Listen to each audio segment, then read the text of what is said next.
after the marriage, Spider-Man was honestly in a great place. There was a completely new status quo to grapple with, which helped to spark some of the best storylines ever written for the character that still impact stories to this day.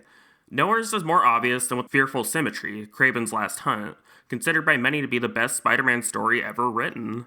There's quite a few factors as to why this is the case, but broadly, this has to do with the story's content, tone, and the way it was released. Kraven's Last Hunt went through many iterations between 1984 and 1987, which DeMatteis describes as the story itself wanting to find the proper form. The concept of a hero being buried alive and affecting a villain was in place from the start, but didn't quite find the right combinations of characters to get approved. One of these rejected concepts, Joker thinking he killed Batman and going sane, actually saw publication in 1994, and is honestly really great in its own right. With Priest and Shooter out of editorial duties, new editor-in-chief Jim Salicrup kept the course while also adding the story's second and more well-known title, along with changing the release schedule from being just in Spectacular to running through all three mainline Spidey titles over a period of 2 months, directly after the Wedding Annual, which DeMatteis has said added a whole other level of emotional quality to the story thanks to Peter and Mary Jane's relationship. You can see how Kraven's Last Hunt, as finally presented, is a product of a large amount of contextual factors which all happen to align in the perfect formation to give the story as much impact as it does. This leads into the way the story itself is told. DeMatteis often uses decompression in his writing, referring to the process of relying on visuals over dialogue or thought bubbles, and stretching out moments of time in order to contribute to character, theme, and mood. We've already talked about this before with the space between panels and closure, and this method takes the idea to its logical conclusion by having it so greater emphasis is placed between the panels, rather than cramming each individual panel with as much information as possible. This is something which is now very commonplace in comic books today, but like the release schedule, was extremely uncommon in American comics in 1987. This is not to say that decompressed storytelling is necessarily better than compression, just because it's more widely used, of course, since like any literary technique, it depends heavily on how it is used and is up to personal taste.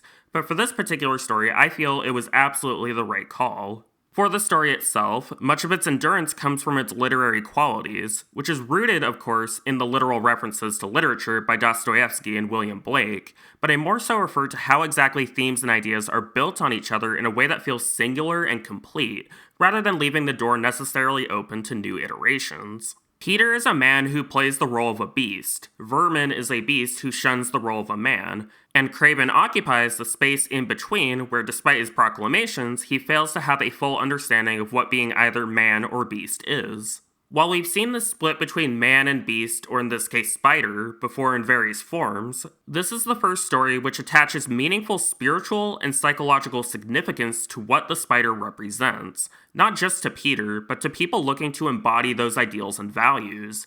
Kraven finally bests Spider-Man, he wins the hunt and becomes a more violent and superior spider, but all winning does is reinforce how old he feels, and how blind he was to the man Peter always was. Like what Peter went through in Spider-Man vs. Wolverine, Kraven is looking to escape the comics and escape being just a villain. He sees the archetypal roles and looks to break them, which in a twist of dramatic irony breaks him too. As an aside, Kraven's suicide provoked a lot of reactions at the time due to many reading Part 5 out of context, arguing that it was glorifying it when it very much was not. So later DeMatteis wrote Soul of the Hunter, which dealt with Peter's feelings of guilt, and ultimately gives Kraven's soul a more bittersweet send-off. I honestly think this story is pretty underrated, and handles some pretty mature topics like mortality and purpose very well. Try giving it a read after Last Hunt in your own time if you like. Back on point, what helps the story keep from being too bleak and depressing is the emotional elasticity afforded by the marriage with Mary Jane. It's super easy to read Mary Jane's role in the story as superfluous, since specific scenes like her killing a rat or speaking of Robbie Robertson don't necessarily advance the plot. However, in addition to giving a glimpse at what MJ grapples with interpersonally, needing to protect Peter's secrets, Mary Jane being the person she is was what gave Peter the will to crawl out of his grave. So much attention is given to Peter recognizing not just his own pain, but the pain Mary Jane was feeling during the 2 weeks he was gone. When you consider DeMatteis was undergoing a divorce during this time, you can see that reflection looking backwards with the start of this new life and how valuable the moments of time you have with those you love are. So yeah, a pretty great story, and its popularity led to a trade paperback a year and change later. Historically, trade paperbacks up until the 1980s lacked recent material or only involved loose themes of otherwise unrelated stories, so it became a big deal when more recent stories were collected, since those could reach people in places such as bookstores or libraries that single-issue comic books couldn't. This release came with a recolor that's more common with reprints now, which I think looks mostly fine, but I prefer the original colors, some slightly expanded artwork for the splash pages, and an added page after Kraven's suicide, which helps provide more impact. As I said, the decompressed nature of the storytelling lets moments breathe, and being able to read issues consecutively like this made the quality of the story more obvious in a way that wasn't necessarily the case before. Kraven's Last Hunt was, and still is, big, and it being the first story after the marriage set a really high bar for creators going forward. We'll get a bit more into DeMatteis' writing soon, but for now we're presented with David Michellinie's tenure on Amazing, which has attracted a certain degree of critical invisibility. This may seem strange since in terms of sales, it was by far Spider-Man's commercial peak, not to mention being well over 100 issues long, but this makes more sense when you consider the comic book industry's collapse from 1993 to 1997 due to a variety of corporate and editorial decisions which catered to marketing looking for merchandise possibilities, and speculators being encouraged to buy as many first editions and variants as possible in the hopes that they will one day be as valuable as older comics. The bubble eventually burst, and interest eventually waned. Combine that with One More Day and One Moment in Time effectively wiping this era from continuity, which led to few if any references by current writers, along with a lot of the best material not being available digitally or even trade paperback form until extremely recently, and we have a run that I would say is genuinely underrated. Now, after Kraven's Last Hunt, along with being set in between the panels of the Wedding Annual, is Spectacular Spider-Man Annual 7, which was by Christopher Priest's own admission a paycheck while he was out the door. That being said, it expands upon the general dynamic with Peter and MJ in a less dramatic context, with Peter often struggling with money and being more dour, while MJ has a more stable income and lifts Peter up when he gets too bogged down. The difference in social class between MJ and Peter calls to mind the relationship of Gwen and him. However, unlike then, this is actually discussed within the narrative and is something which affects both of them in a real way. There's a lot of settling in here, since this dynamic and maturity is new to both of them. There's lots of great bits, such as Peter dealing with what he feels as a loss in a very emotionally mature way in Amazing 297, instead of moping about it. Not to mention the introduction of Venom in 300 as a dark parallel to Peter. Eddie Brock's one of my favorite characters. I really enjoy his goofy antics, and his turn to being an anti-hero fits really well in my opinion. Shoutouts to this page from Lethal Protector. In my restless dreams, I see that peak. Now, a very common point of criticism of the Spidey marriage is the fact that MJ is a supermodel, and that stability is said to hurt the core concept of Peter's constant cycle of struggling with his personal life along with superhero duties. This is usually expanded with the argument that Mary Jane didn't do anything in this period besides wait by the window for Peter to come home. Neither of these points I feel are correct, and are rooted in a lack of close reading and contextualizing. First, while I agree it's important for Peter to have personal conflicts, since without that the story could quickly become boring, to say the marriage led to a more static status quo is rather absurd when you consider how tedious the will they or won't they with the various love interests had become during the first 25 years. Besides MJ and Black Cat, the lack of commitment for any of them to be allowed to do anything besides worry about Peter was emblematic of repetitive, formulaic writing that was stretching out inevitable conclusions to focus on keeping profit stable. Folks forget that Peter had been wanting to marry someone for a very long time, but that was always denied to him because of forced drama and deliberate meddling from creatives. Mary Jane knowing Peter's secret identity without any superhuman powers or ambitions, and being placed firmly in the center of his life pushed all that garbage to the side, and wouldn't you know it, doing so allowed new ways to develop both of them. Take this bit from Spectacular Spider-Man 134, written by the always incredible Peter David, where MJ is shooting portraits and notes how despite her previous reservations, she now couldn't imagine life not being married. That soft and more caring side to her is able to come through now, and it's clear that being married has positively affected both of them in a way that simply wasn't the case when they were just dating. It is genuinely really nice to see how supportive they are of each other, and that happened because the various writers of the title put MJ on equal footing to Peter and actually cared what she had going on. Notably, Mary Jane doesn't actually stay a supermodel very long, and that whole business was a bit of a game of telephone, conflating being a runway model with a supermodel to begin with. A major subplot beginning in issue 304, so roughly a year of publication time after the wedding, involves Jonathan Caesar and his attempts to make Mary Jane his wife through various means of financial extortion and even a kidnapping, which she rescues herself from with some help from Peter. The whole reason they lucked into the condo they moved into was due to Caesar's influence, and by 314, most of MJ's financial assets are frozen with the condo, resulting in her and Peter being temporarily homeless, which also caused her to be blacklisted from modeling for a very long time, forcing her to turn to small-time acting gigs where she can find them.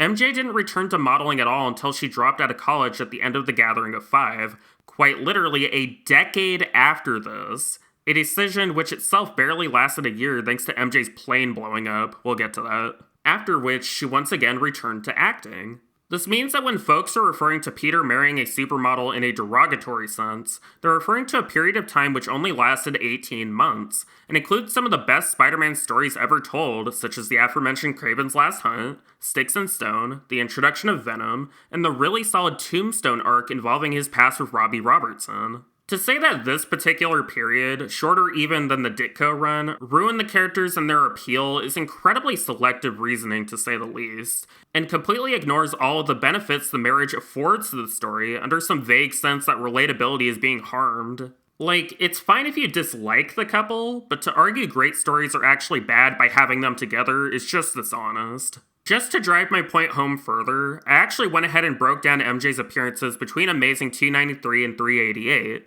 specifically looking to see what issues only involve her waiting around for Peter to get home with nothing else going on. As it turns out, the only stories which fit the bill to a T are during Maximum Carnage, which already had multiple issues in storytelling completely unrelated to what's going on with Mary Jane. In the vast majority of her appearances, she is shown working a job, visiting and hanging out with friends and family, helping to support Peter either emotionally or at the house, or in turn, Peter helping her with what she has going on. While I won't pretend MJ's treatment is completely perfect, there are plenty of times in which her body is shown off in a way that was certainly meant to evoke sex appeal. There is nothing here that I would argue makes MJ a worse character or ignores key parts of her personality. Often, in mediocre or bad stories, it's the moments between Peter and MJ which shine through and give them redeeming value. So it's no wonder folks have such a strong attachment to them as a married couple. Like, it's just a well-written, healthy relationship, and was something the story sorely needed after decades of holding patterns. I can go on and on here by focusing on some more great stories like the Black Fox two-parter, The Return of the Sinister Six, and so on, but I want to again focus on what I said about emotional elasticity allowing for deeper stories. My personal favorite Spider-Man run is when DeMatteis returned on Spectacular Spider-Man, beginning with 178 with the Child Within story arc. This story reintroduces Vermin, and shows that underneath his beast persona is a victim of hardcore child abuse who is subsequently experimented on to appear as monstrous as he feels inside. This is threaded with Harry Osborn returning to his Green Goblin persona once being reminded of the abuse he suffered with Norman, with his attempted torture of Peter revealing that he too has deep-seated childhood guilt stemming from the death of his parents, blaming himself for them going away and dying despite him having no say on the matter. It's a harrowing story of three sad, traumatized people trying to understand their place in the world now that it's been uprooted, hiding behind masks to cope. And like with Kraven's Last Hunt before, it is Mary Jane who recenters Peter and helps show that things will end up being alright. This is then followed by a really great Vulture story of him failing to make amends for the past, the death of Vermin's persona, allowing Edward to move on as a person, and some really solid issues of tension with Harry's continual attempts to try to ruin Peter's life for killing his father, culminating in Spectacular 200, which serves as an incredible way to capstone the relationship between Harry, Peter, and Mary Jane, and gives Harry a moment of redemption before he tragically dies. Are these somehow compromised or ruined stories thanks to the fact that Peter and MJ are married? I certainly don't think so, and the fact these stories frequently top lists of the best heavily seems to indicate the supposed problems of the marriage are actually illusory in nature. We never got stories like this when Peter was just simply dating somebody. The shift in the status quo caused by the marriage was a key motivating factor to promote these kinds of stories, which indicates that the core appeal of Spider-Man is not necessarily youth or relatability, but meaningful growth and context. The marriage was not an ending, it wasn't a ball and chain, it was an important and inevitable development which was 100% a good thing to happen. This didn't stop creatives in every staff meeting proposing ideas to try to undo the marriage with various degrees of sincerity, despite the proposal of said removal not really having any follow-up ideas beyond just undoing it. It's the issue of trying to revive Gwen all over again, creatives wanting things back the way they were without a care for how that would harm the emotional texture and reality of the story.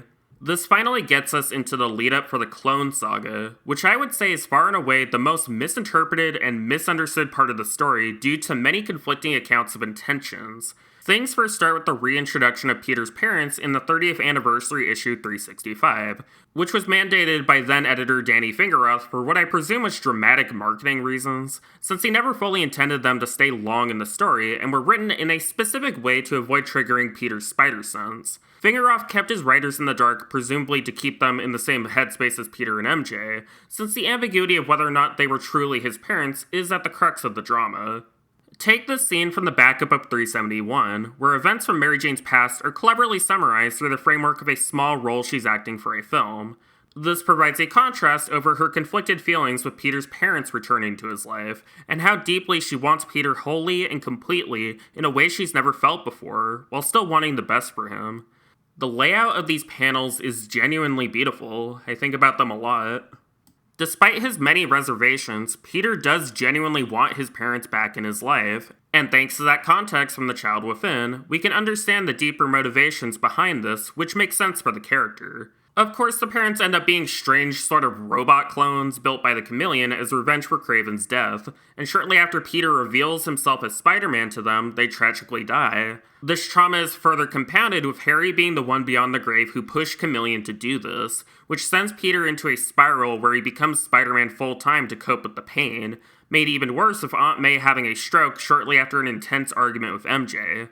I get why folks don't like the spider bit or the sheer amount of things going wrong here, since it is pretty dark, but for me, I really like well-written drama and high emotions when it's built up and earned, and DeMatteis, I feel, handles all of this with expert precision.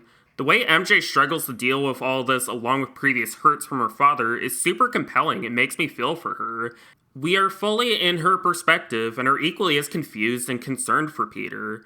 And at his lowest, we get introduced once again to a figure from his past, his clone.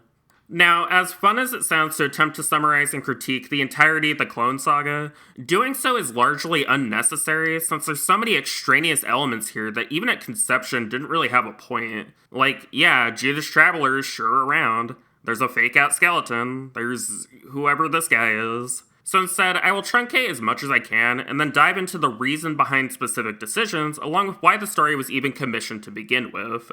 Alright, so Peter Parker's clone, who adopts the name Ben Reilly, re-enters his life after spending years on the road and having multiple conflicts with another clone named Kane. Despite arguably having a rougher life than Peter, he has a greater sense of optimism, and their interactions help pull Peter out of the dark.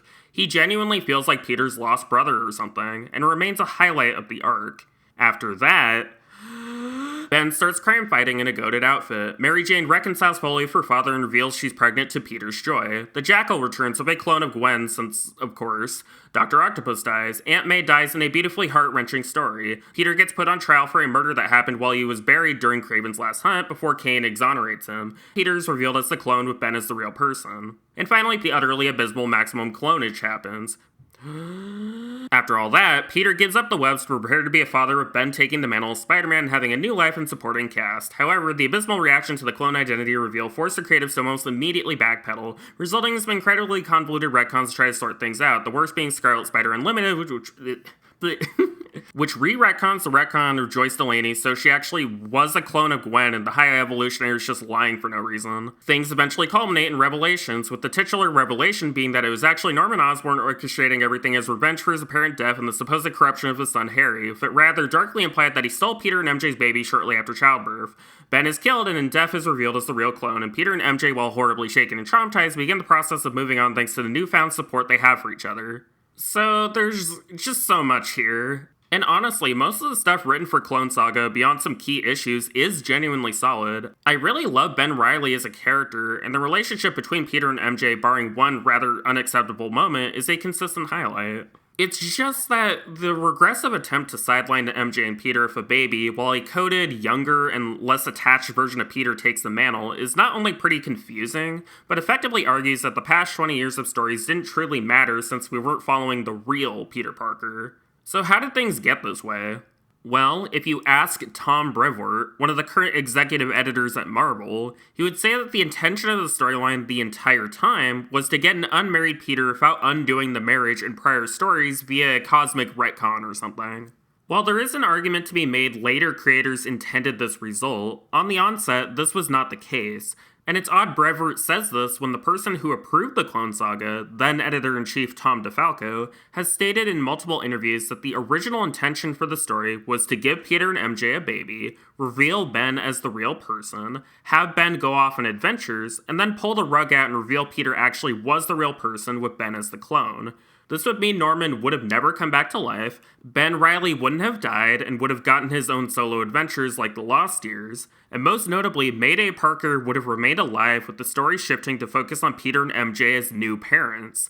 DeFalco explained that he feels Spider-Man is about responsibility, and having Peter as a father would naturally add to his responsibilities and progress the character forwards. He kept things under wraps because he knew if the true plan was revealed, somebody would probably try to undermine it since it's yet another major change to the character only 6 years out from the marriage. I fully believe DeFalco when he says this, since all one has to do is look at the stories he's written afterwards with Mayday in an alternate universe, not to mention the 2006 retelling of the Clone Saga, billed as how the story should have been told, which has most of what I just said happen. Additionally, when looking at what inspired the Clone Saga initially, that being the death of Superman and Nightfall, you can see how a similar structure of storytelling was in place to deal with new concepts and ideas while still fully intending to default to the original main character once things are over. There was never a situation with the creatives at DC where anyone genuinely thought that Clark Kent and Bruce Wayne would be permanently replaced with a successor, and in fact, the stories were written the way they were, beyond marketing reasons, as a way to examine the 90s anti-hero trend of violence and provide arguments against that darkness. Most of their supposed successors did still show up in storylines afterwards, and the effects of the events had larger ramifications with later stories down the line.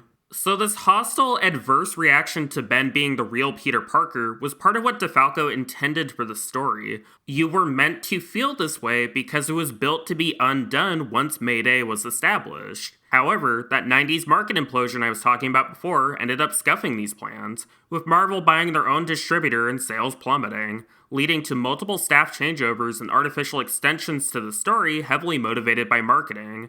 This meant that DeFalco lost control of the direction of the story right as he was beginning to write Mayday into canon, and since most of the new staff didn't know of his plans and were low-key desperate to try to get rid of a married Spider-Man, they went along with the idea of Ben as the real Spider-Man and were fully willing to invalidate 20 years of stories to do so. Darkly, there were even initially plans to have MJ miscarry Mayday in the final adventure, which thankfully didn't happen, but the original ending having MJ actually give birth was taken out of writer Fabian Niciese's hands, which left a good story with a somewhat inconclusive ending. Ultimately, while there was a lot of good that came from Clone Saga, this was the first major storyline which regressed the characters rather than progressed them, and undermined the death means death mantra by undoing the death of Norman Osborn.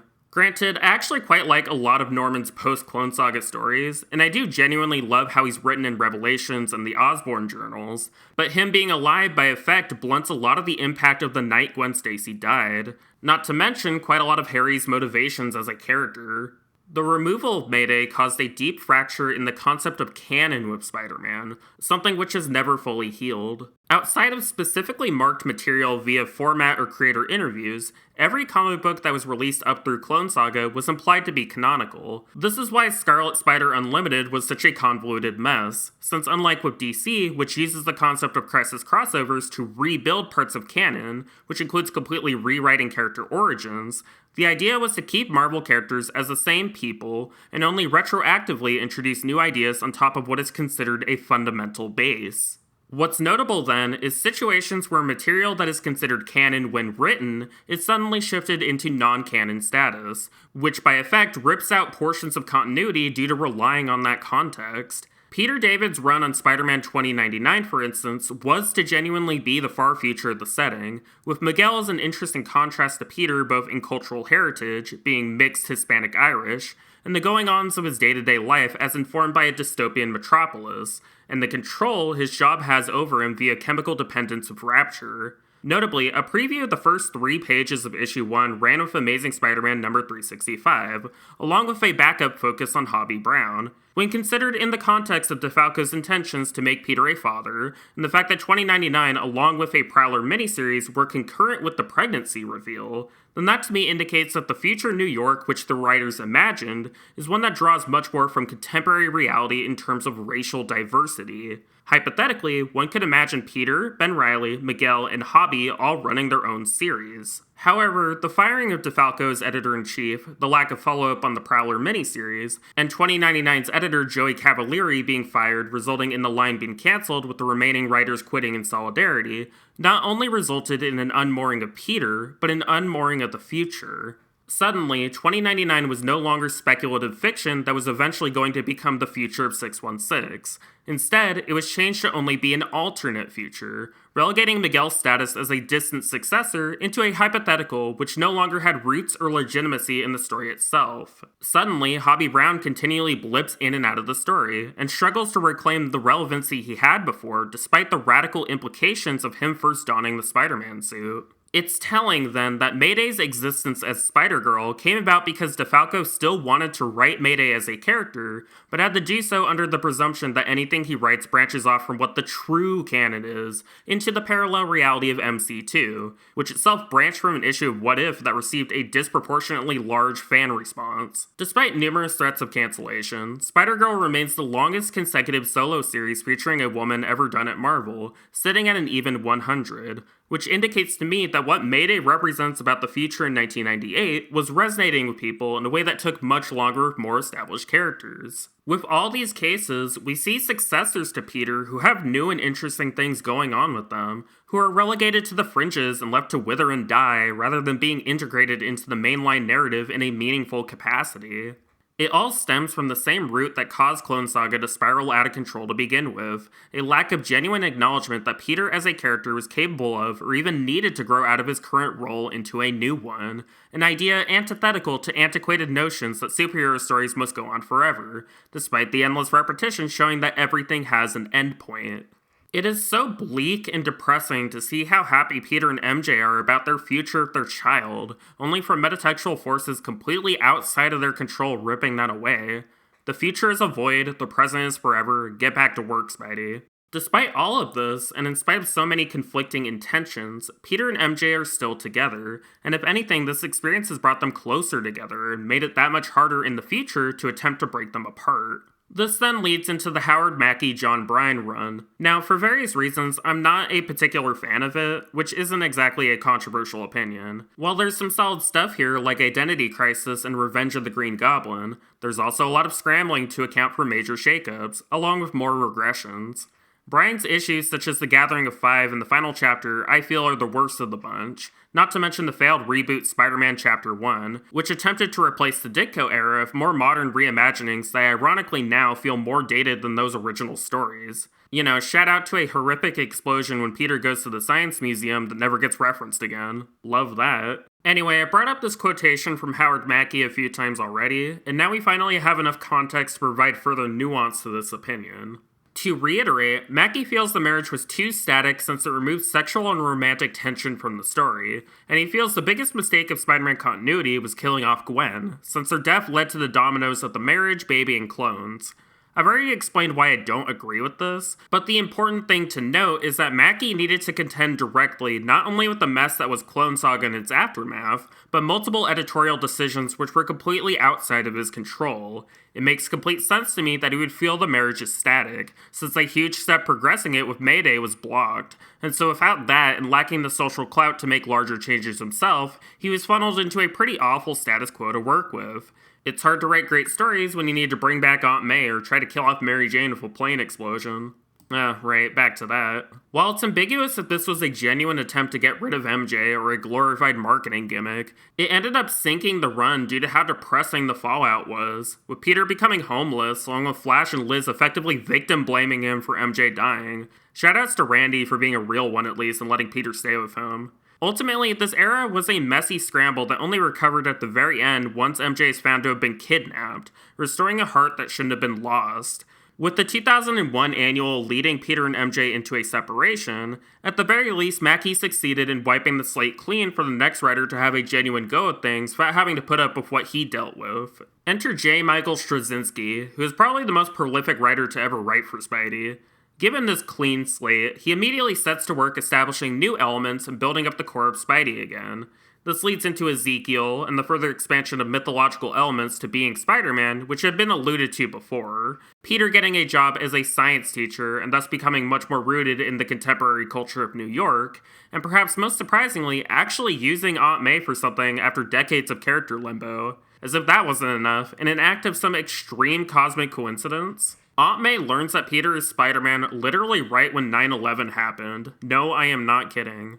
Honestly, considering how fast the 9/11 issue had to be rushed into production, it holds up a lot more than most media about it at the time, and mostly avoids Islamophobia as an easy answer in its exploration of grief. This is about as contemporary as is possible for Spider-Man to be, and as a period piece, is very important for contextualizing what it felt like in the moment to see such an event. The entire first half of Straczynski's run is so solid. The flow is on point, and the interweaving of various plot threads is expertly handled, with the conversation easily landing in my top 10 for the series. When MJ returns in legacy numbers 491, it is so earned and meaningful. It's quite possibly the best the two of them have ever been written, which I don't say lightly. In fact, I would go so far to say that Straczynski's run is my favorite one next to DeMatteis, if it weren't for executive meddling rearing its head when it's not wanted for the back half. To laser focus on where things started going wrong, we need to first talk about Sins Past. God, okay. So in extreme broad strokes, Sins Past reveals that Gwen Stacy had two twins shortly before her death, one of whom looks exactly like her, headband and all, which she kept secret from Peter by staying in Europe. This is not to be confused with the time she actually was in Europe after her father died for a few months in London. We'll get to that. The twins both appear to have superpowers and want revenge for the death of their mother, but are not, as you might assume, grown-up children of Peter and Gwen. Look, Norman had sex with Gwen, okay? He had a gobgasm, which we sadly had to see. Peter screams about getting cucked, and the kids just age really fast because Goblin Serum does that now. Happy now that you know? Well, that just happened. So why did it happen? Well, unlike with One More Day, this concept did originate with JMS. In initial planning, he actually wanted the twins to be Peter and Gwen's, but editorial shot it down since it would age Peter too much. Noticing a trend? Instead, they proposed that it be Norman and Gwen's kids at the last moment for shock value. JMS wanted to back away by this point, but the solicitations had already gone out, so he was more or less locked into doing the story. To be clear, there were no prior drafts of Sins Past that were then retrofitted to include Norman, but even with that, it seemed that JMS had to do a bit of a scramble to get the story working. You know, it's just so weird how this keeps happening. I wonder what the overarching problem is. In terms of plot intentions, this does do something new for Gwen, which had not been the case for about 30 years, unless you want to count her uncle that nobody liked. However, this character work requires events which are fundamentally incompatible with what had actually happened. First, we have to accept that Gwen took a second trip to Europe after returning previously, in between the events of Amazing 118 and 119. Something which is not only never stated, but means that Gwen's pregnancy had to have happened in the span of a couple of days, since that is the stated time gap between issues. This means that we're genuinely supposed to assume that Gwen was 7 months pregnant in this story, went to France for literally no reason to have the kids, and then flew back within the span of a few days. We can maybe try to retrofit this by pretending as if certain details don't matter and Gwen just had her kids when she went to London, and assume that London is now France, I guess. But that's putting a huge amount of work in reconstructing and rewriting a story which itself is built on contradicting prior stories. It's genuinely much easier to jettison this whole thing, which JMS actually did want to use One More Day to do, but was vetoed for reasons we'll get into. Now, while the story is terribly told, there are parts that I feel work. Like, put aside the mess I just said, what the story is ultimately about is Gwen not being a saint, and instead someone capable of making mistakes and needing to grapple with the complex reality those present. This makes her into an extremely emotionally strong person who is able to overcome some extremely traumatic events in order to do what's best for her, Peter, and her kids, all without even knowing that Norman was the Green Goblin. There are certainly a lot of problems with how the story focuses on Peter accidentally snapping her neck as a guilt thing, and the exploitation of her bodily autonomy to create new characters is honestly pretty gross. But if we had gotten this version of Gwen in the stories of the 60s and 70s, rather than the hodgepodge mess we actually got, there would genuinely be an argument for her being Peter's best love interest. JMS remains a solid character writer, even within a bad framework. Another thing that works is the writing between MJ and Peter, which is super on point despite the plot. Peter, while reacting emotionally strongly, is driven by a sense of duty and responsibility to help Gwen's kids. Norman's manipulations of Sarah and Gabriel mirror what he had done to Harry, and Peter is determined not to repeat the sins of the past, which he succeeds with in healing Sarah of her goblin illness, but fails with Gabriel with him poised as a new goblin, which thankfully doesn't go anywhere. Mary Jane, meanwhile, is grappling with all this along with finally getting a big break in acting. She has her own stuff going on, but is still there for Peter when he needs it and puts aside a lot of her own fears and worries for the sake of resolving things. Even here, the marriage remains a firm constant that helps give so many otherwise terrible things redeeming value. I know I've spent an excessive amount of time glossing it up, and I'll do it some more later, but the point I keep wanting to hammer home is how necessary and important the marriage of Peter and MJ is to the emotional core of the narrative. JMS joined on specifically to bring these two back together, all the while knowing that it might just be one moment in time. The entire reason that Spider-Man went from selling barely 30,000 copies to over triple that amount is rooted almost exclusively in JMS reigniting interest in the story with his decisions as a writer. This is valuable labor which, along with most of the post-marriage period, has been critically devalued and swept away to make room for things that I personally find to be less poignant and meaningful. The future is dead, the present is forever, and now soon the core will be lost. And with it, we enter the spiral that Spider-Man hasn't escaped for 20 years. Just one more day. I'm all smiles. Travel